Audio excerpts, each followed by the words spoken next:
Allow me to tell you another episode, this one about my carpenter friend, Jesus Christ.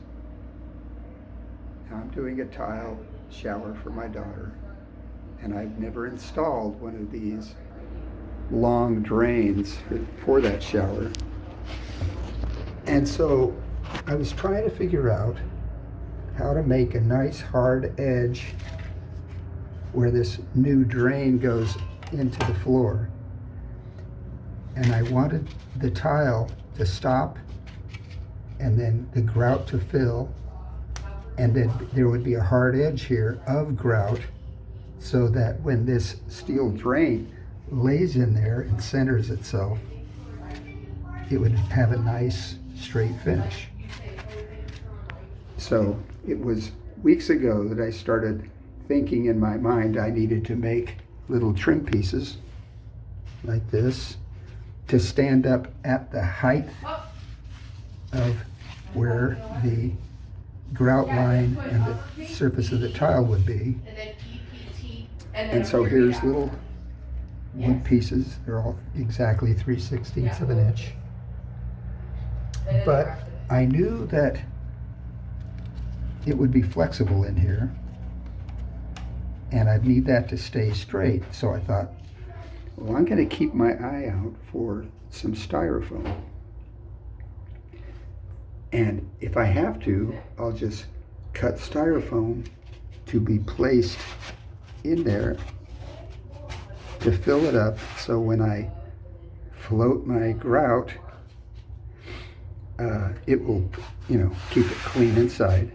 It will help support the edges of this, what would be flexible little pieces of wood.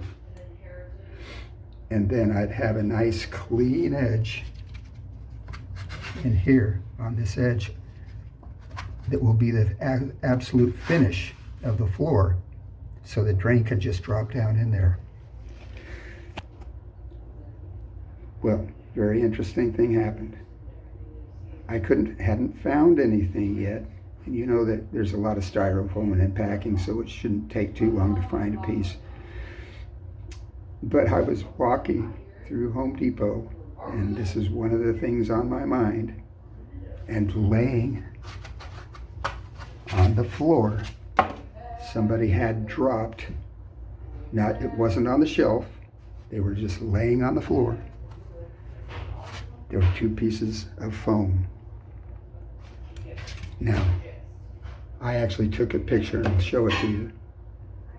Before I even touched them, they were sitting on the floor. Now, I imagined they were close to the size I needed, but I couldn't have known. So they didn't charge me for them. I just carried them out of the store because they were obviously packing from something. When I got back to the shower and made the edges that were important for the strength of the edge of the tile, I discovered that without any cutting at all, with the little wood end pieces to help hold it, separate it, with 1 3/16 piece in the middle, 1 3/16 piece on that side, 2 little 3/16 pieces of wood. It is absolutely precisely the right size. Praise His holy name.